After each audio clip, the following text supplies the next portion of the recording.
Sound off for Chesterfield. Chesterfield, first cigarette in America to give you premium quality in both regular and king size, brings you Dragnet.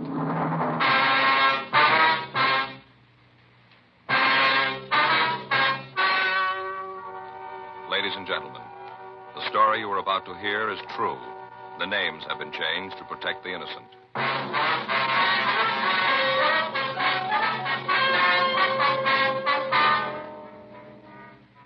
You're a detective sergeant. You're assigned to homicide detail. A nightclub manager has been robbed and killed. The killers made good their escape. Their identity is unknown. Your job, get them.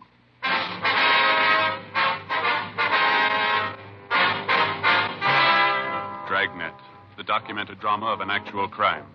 For the next 30 minutes, in cooperation with the Los Angeles Police Department, you will travel step by step on the side of the law through an actual case transcribed from official police files.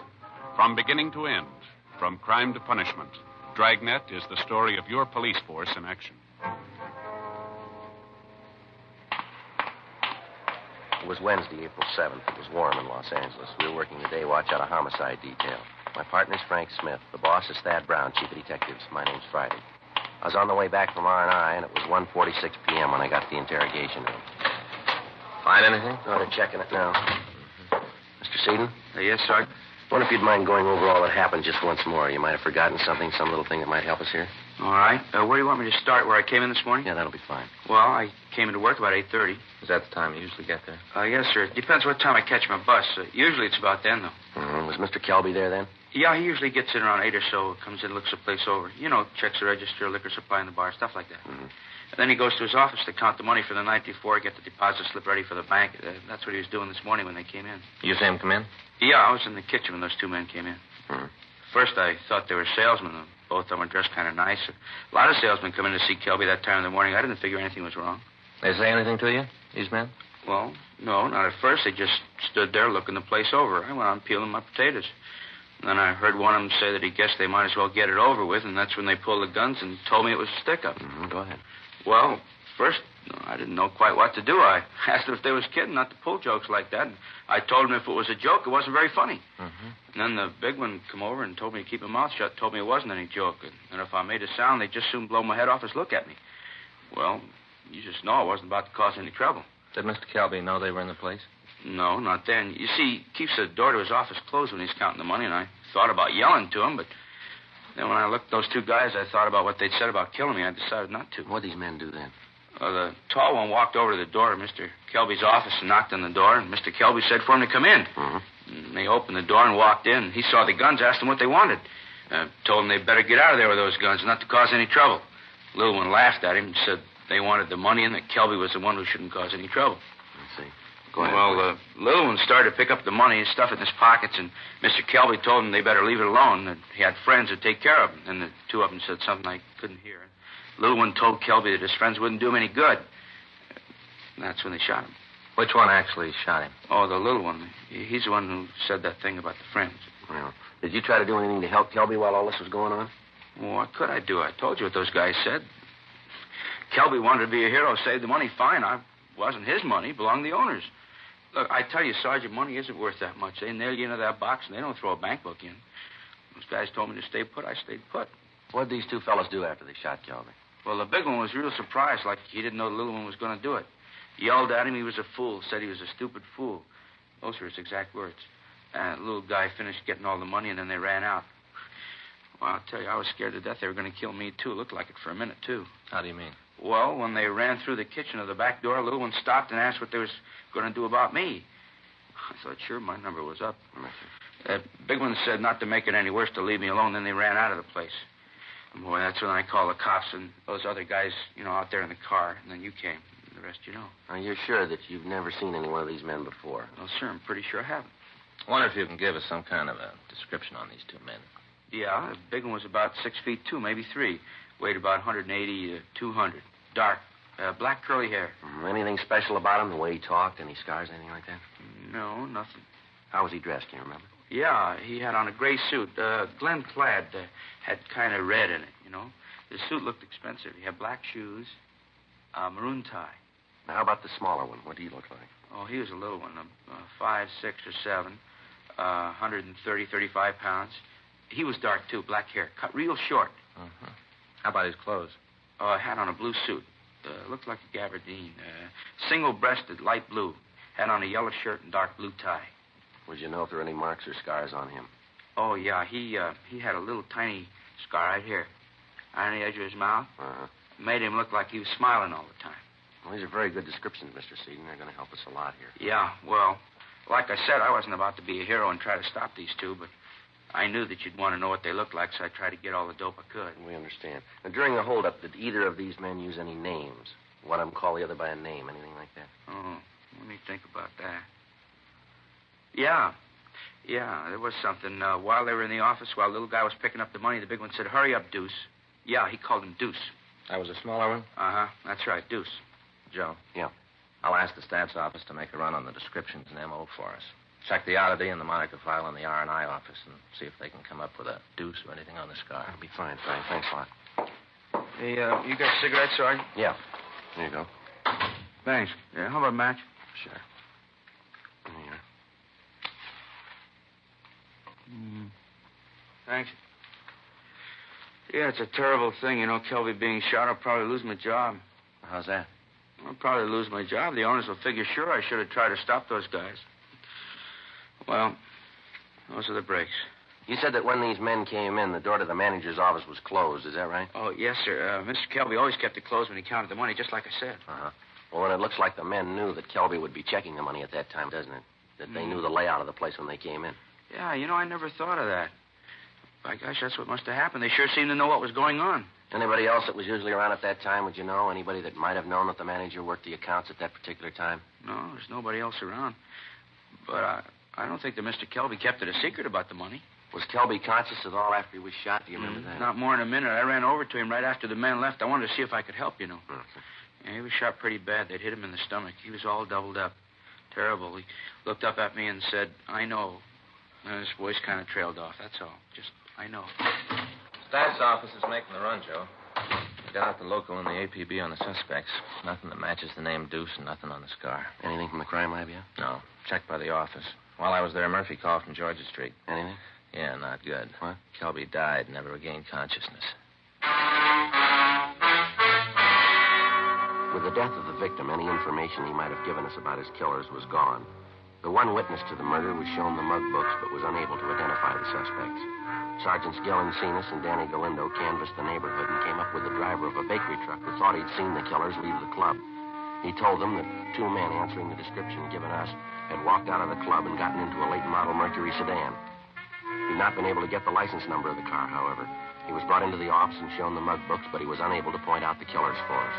In checking the neighborhood, Encinas and Galindo had come up with a waitress who had seen 2 men answering the description of the killers loitering around the area. She also described the Mercury sedan, but said that she hadn't paid much attention to it. Because of the smoothness with which the hold-up men had operated, indications led us to believe that they had been tipped off by somebody working for the club. Proceeding with this theory, we checked with the club owner, a Mr. John Watson. We found him in the kitchen of his home. Hope you don't mind if I finish up here, officer. No, not at all, Mr. Watson. Guess it seems a little silly to you for a man to be in the kitchen. Kind of a hobby of mine, cooking. Yes, sir? Making a cheesecake. Got some friends coming over tonight. Figured a cheesecake might taste good later in the evening. Yes, sir. You go right ahead. We just have a few questions we'd like to ask you. About the robbery? Terrible thing. I don't understand why Kelby just didn't give him the money. Not give him any reason to shoot. Do you have any idea who might have known that the money would be in the office at the time? And almost everyone that worked in the place, not making mention of the salesman that came in. Would you hand me that rolling pin over there? Yeah. Here you are. Thanks. Trust to a cheesecake's important. That's one of the reasons I make it myself. Can't stand a soggy crust. Are there any of your employees that you think might do a thing like this? Well, that'd be hard to say. I didn't get around the club much. Once in a while, I'd drop by, chat with Kelby. He did the hiring and firing. As long as the place made money, I didn't interfere. Well, the way it looks, it could be very likely that one of the employees did it. The men who pulled the job seem to know just what they were doing. That right? Yes, sir. I wonder if we could look through your employment records. Sure, of course. Anything I can do to help out in this thing. Would you hand me that pan over there? Where? This one? Yeah. Thanks. Get this crust in with, and the cheesecake's about ready. Yeah, sure, you can look at the records. Don't see what that's going to show, but you're welcome to them. What kind of a car do you drive, Mr. Watson? New Lincoln. Just got it a couple of weeks ago. Any of your employees drive a late model Mercury that you might know of? No. Oh, like I said, I don't really have a lot to do with the actual operation of the club. Kelby took care of that. Good manager. Did a fine job. Can you tell us how much money they took, sir? No, near as we can tell, it came to a little over $1,100. Some of that was in checks, that we cashed for our customers. Well, that finishes that. Get this together. Now, get it in the oven. Looks good, doesn't it? Yes, sir. You should taste it. Set it for 350 for 25 minutes, and that does it. Yeah. Now then, can I get you officers anything? Cup of coffee, something like that? No, sir. If you just arrange for us to check your employment records. Certainly. I'll call the club right away. We'd appreciate that. My brother-in-law's down there looking after things now. He's an idiot. Never could get a job on his own. I only hired him because my wife insisted on it. Yeah, he'd probably botch up the whole thing. Usually does. Well, if you'd call him, sir. How's Kelby's condition? Going to be laid up long? Well, Mr. Kelby's dead, sir. We thought you knew. No, I hadn't heard. Oh, I can hardly believe it. Such a ruthless thing. Just terrible. Kelby was such a good man. Everybody that worked for him liked him. Didn't have an enemy in the world. He had two.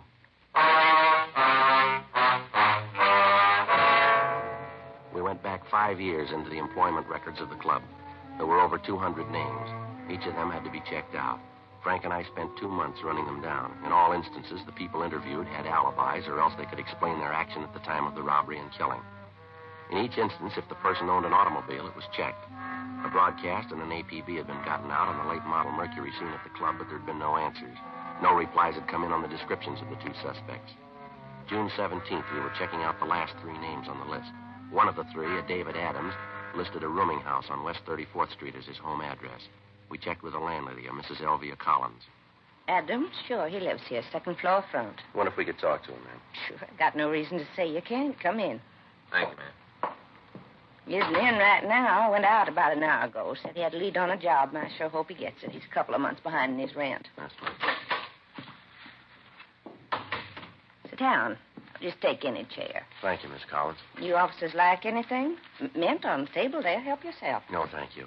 Adams give you any idea when he might be back? No, he didn't say right out. I expect he'll be here by 6. How's that, ma'am? That's when we serve dinner. Mr. Adams hasn't missed more than 4 meals since he's been living here. What's this Adams look like? Oh, little man. Sort of like my first husband, little dried-up man. Well, how old would you say he is? Well, I know exactly. Baked his birthday cake last Wednesday. 46 candles and 1 for luck. About how tall would you say, ma'am? 5'6" or so. How about his weight? Maybe 120, and that'd have to be soaking wet. He's a real little man. Is he dark or light? I beg pardon? His hair, is it dark or light? Oh, light. A real silky hair. What little there is left of it. Funny the way he combs it. Never could figure it out why a man would comb his hair that way. What's that, ma'am? Well, you see, he's only got a little bit of hair on one side. He lets it grow real long, and then he combs it all the way over the top of his head, so it'll look like he's got a lot of hair. He really doesn't, though. It's silly. He's pretty vain about other things, too. Does he have any friends in the building, Miss Collins? Well, there's his 2 cousins. They've moved, though. How long ago did they move? Well, let's see. Must have been about 2, 3 months ago. Yes, that much, anyway. Well, what did these 2 cousins look like, Miss Collins? Can you describe them? Well, you just bet I can. I had a lot of trouble with them 2, always drinking. First one, he was a big one. 6 feet, anyway. Had dark hair. Weighed maybe 200 pounds. Miss Collins, how about his complexion? Dark. Anything outstanding about him? Well, now, what do you mean outstanding? Well, I mean anything about him that struck you as being different, maybe. Anything that attracted your attention, something like that? No. Well, what about the number 2 man? How old was he? Well, he was a little younger. 35 or maybe 37, around there. How tall would you say he was, Miss Collins? Well, he was a little man. 5'6" or 7. How much do you figure he weighed, would you know? 130 pounds or so. How about his complexion? Dark, just like the other one. Anything outstanding about him? Scars, tattoos, maybe anything like that? Yes, he had a scar. Right on the corner of his mouth. Made him look like he was smirking all the time. It was a real dirty look. What are these men's names, Miss Collins? Well, now, the big one was called Al Evans. Uh-huh. The little one's name was Bill Evans. They was brothers. Did they have a car? Oh, yes, late one. It was real pretty. You know what make it was? No. No, I'm sorry, but I can't tell one kind from another. Sure was a nice-looking one, though. A lot of chrome all over it. Do you have any idea where they might be now, where they moved to? No, I haven't. Oh, Mr. Adams can probably tell you, though. I see. Oh, that might be him now. I'll see. Oh, we'll go with you, ma'am, all right? Are you expecting any trouble? What's this all about, anyway? Mr. Adams done something wrong? Oh, I do hope not. He's a little man, but he's awfully nice. We'd just like to talk to him. Oh, I sure hope there won't be any trouble. Oh, Mr. Adams. Yes, Miss Collins? These gentlemen would like to talk to you. Oh? Something I can do for you? Are you David Adams? Yes, sir, that's right. We're police officers, Mr. Adams. My name's Friday. This is my partner, Frank Smith. How do you do? What is it you wanted? Well, it might be better if we talked in your room. All right, but I still don't see what it is you want. Did you get the job? No, Mrs. Collins, but I've got another lead. Don't worry. I'll be able to take care of that matter by the first next week. Oh, it's all right, Mr. Adams. I understand. This is it. It's not much. Sit down anywhere. Thank you. You want to tell me what this is all about now? What it is that you want with me? Well, we'd like to talk to you about the robbery of the Pink Rat Cafe last April. Manager was killed. The Pink Rat, yes. I worked there a couple of years ago, but I don't think I've been in the place since then. I lost the job. Kelby fired me for dropping a load of dishes. Did you have an argument at the time? Well, a little one, yeah. I was sore. He was, too. Wanted me to pay for the dishes. I didn't feel it was my fault. I told him so. We had a few words. Nothing serious, though. Why? Mr. Kelby was killed in the holdup at the bar. Yes, I know. That's too bad. But you surely don't think I had anything to do with that, do you? Well, that's what we're trying to find out. Well, why do you think I'd have anything to do with it? I haven't been near the place for a couple of years. Well, the way the thing was pulled, the whole M.O. makes it look like it's an inside job. Somebody had to give the layout, tell him that Kelby would be in his office with the money at that time. It all points to somebody that either works there now or who did work there. Yes, but why me? Well, your name was on the list. It had to be checked out. Adams, you got any relatives in town? Not now. I had a couple of cousins. They were out here for a while. What are their names? Al and Bill Evans. Mind if we look around your room? No, I got nothing to hide. Go ahead and look around. You won't find anything. Thanks. What is it about my cousins? You figure they had something to do with the thing? Well, we think they might have. Their descriptions match the ones we got from the witnesses. You've been talking to old Mrs. Collins. She's the one who told you about Al and Bill, isn't she? Well, who told us isn't important, Adam? You don't have to admit it. I know. You're a busybody, always getting your nose into somebody else's business. Oh, Harpy. Joe. Yeah. Look at here. Well, what's this gun for, Adams? You never know when somebody's going to try to break into the house. It's protection, that's all. You never had it out of the house, huh? Not since I bought it. It's the 32, though. What are you so interested for? Kelby was killed with a 38. Well, he was, wasn't he? Seems to me I heard it on the radio or read it in one of the papers. No, you didn't. The caliber of the gun that killed him wasn't released. How'd you know? I must have read it in the paper, like I said. No, this won't work, mister. I think maybe we better talk to you downtown, huh? You going to arrest me? Just like to talk to you downtown. Let's go. Well, sure, but I got nothing to hide. Well, you still got to come up with an explanation for knowing about that gun. Description we got matches your cousin's. You know about the gun. You got a lot to explain. I don't want to go to jail. Too bad, Adam. You should have thought about that before you got involved in this. Well, if I tell you, if I help you get the guys that did it, will you give me a break? Well, we can't make any deals. Well, I don't want to go to jail. You can't do anything for me, huh? All we can do is see that the district attorney's office knows that you've helped. But you'll tell him, huh? If I give you a hand? He'll know about it. Okay. I got claustrophobia putting me in a cell and drive me nuts. I tell you who did the job. More than that. Yeah. I can show you the gun they used.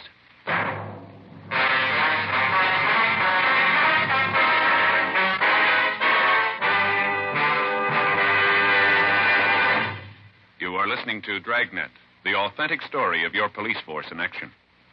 Listen to what the nation's press has had to say about Chesterfield's. Atlantic City Evening Union. Wholesalers and retailers report an extraordinary demand for Chesterfields in both sizes, with sellouts in many instances. Cleveland Press. Dealers everywhere report the big pack sale phenomenal.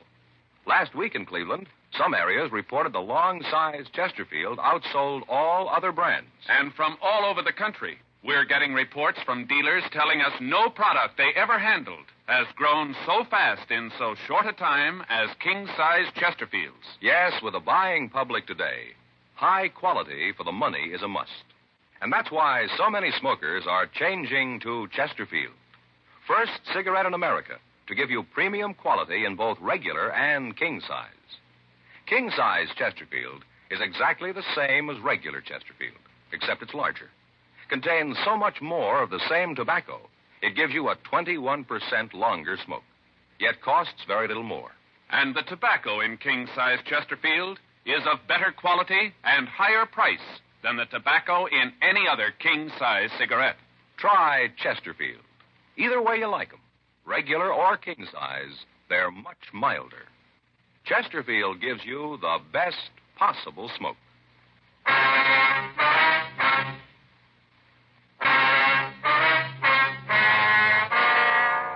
We took David Adams back to the office and checked the gun with pawn shop records. It was clean. We printed him and checked him through R&I. We took him over to Westlake Park, and he showed us the approximate place in the lake where the gun had been thrown. He explained that his two cousins had talked him into helping them with the robbery of the club. He also said that as soon as he found out that there'd been a shooting, he'd washed his hands of the entire affair and told them that he'd have nothing more to do with it.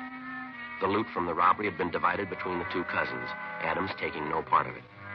It took us 2 hours of searching before we were able to find the gun. It was turned over to Russ Camp in ballistics. He fired test shots from the gun, and comparison with the death bullet showed that it was the murder weapon. Markings on the shell casing found at the scene of the crime were the same as those left on the test casing. Adams told us that Bill Evans owned a late model Mercury sedan and that the two brothers had left for St. Louis in the car. He also was able to give us the license number. We checked with DMV, and they told us that the legal owner was a finance company on Crenshaw. The manager there told us that their payments were up to date. They were able to give us a St. Louis address used as a reference by Bill Evans. We called the St. Louis Police Department, gave them a rundown, and asked them to pick up the Evans brothers for us. The witness to the killing was unable to identify David Adams as one of the holdup men. He was taken to the main jail and booked on suspicion of 287 PC. Frank and I waited for word from the St. Louis Police Department. They're all the same, aren't they, Joe? What do you mean? Well, put any of them in a tight spot, and they'll spill all they know to save their skins. Well, it seems that way, doesn't it? Adams seems pretty sincere, though.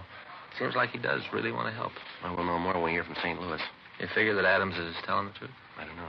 The story seems to check out about how he laid the thing out for him, showing us where the gun was. Being that far back in his room, Red, it'd make that part about him not taking any of the money fit. I'll get it. Homicide, Friday. Yeah, I'll take it. Mello. Yeah. Yeah, we've been waiting to hear from you. Did you pick up the Evans brothers? Uh-huh. Yeah, wait a minute. Toss me that pad, will you, Frank? Yeah, here. Thanks. Yeah, all right, go ahead. Uh-huh. What was that again? I didn't... Yeah, I got it. Okay, thanks. Anything we can do for you, give us a call. Yeah, sure. We sure appreciate it. Right. Bye. What does it? What do you mean? St. Louis checked the address. They'd been there all right, but they left this morning. Any idea where they went? Yeah, the Evans boys told us. Huh? They left a forwarding address. Motel out on Ventura Boulevard.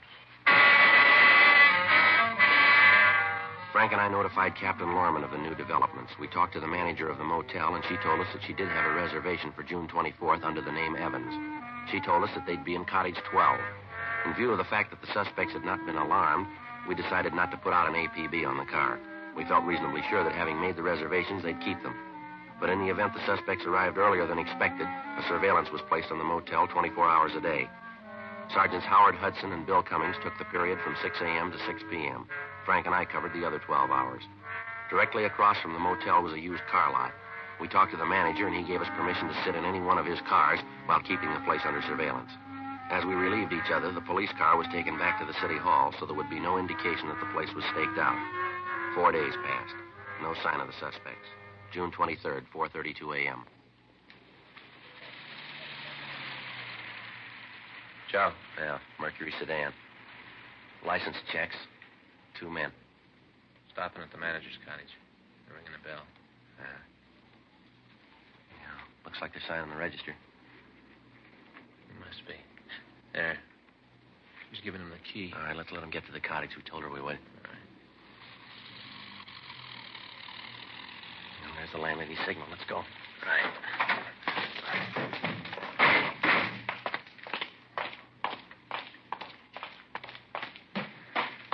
Cover me. Yeah.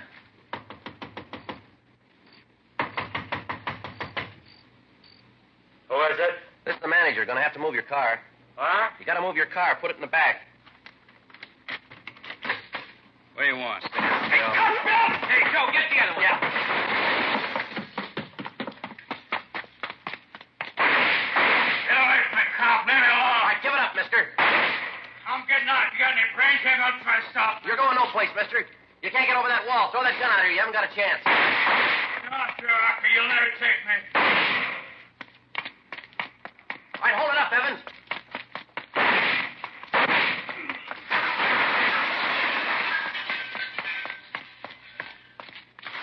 All right. No gun.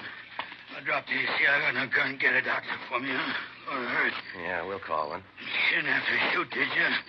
Lousy deal, you didn't have to shoot.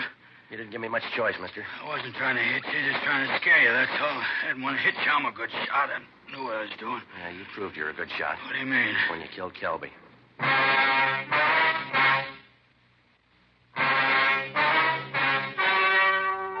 The story you just heard was true.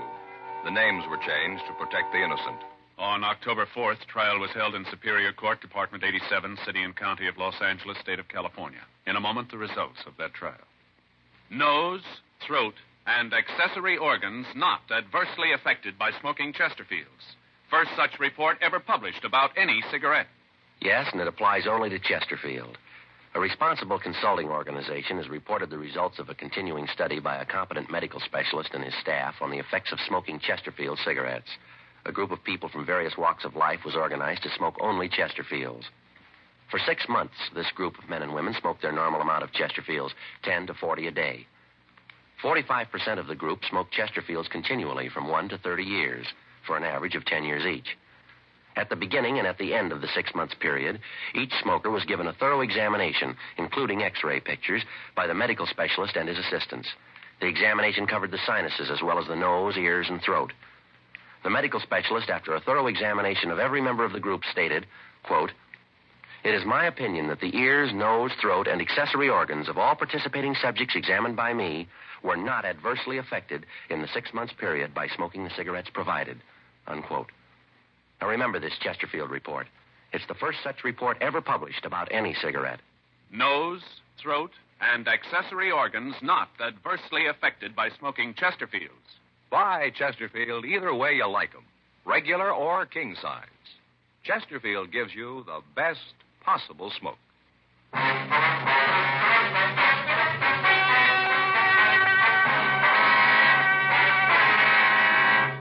William M. Evans and Alfred T. Evans were tried and convicted of murder in the first degree. They received life sentences in the state penitentiary. Because David R. Adams had turned state's evidence, and since he was not actually involved in the crime, in the interest of justice, the charges against him were dismissed and he was released from custody. This program is dedicated to the 59th Annual Conference of the International Association of Chiefs of Police held in Los Angeles this week.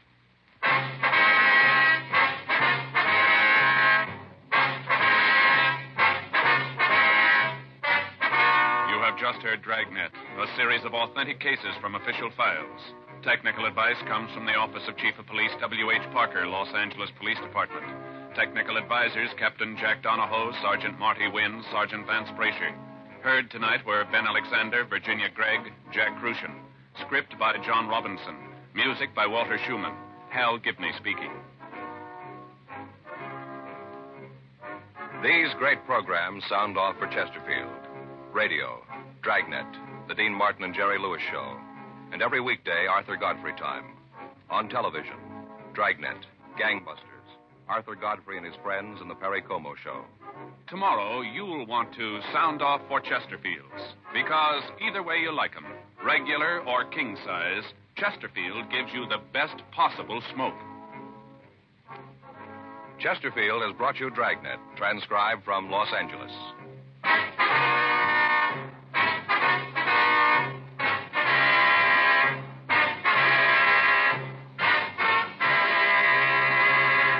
This is NBC, the national broadcasting company.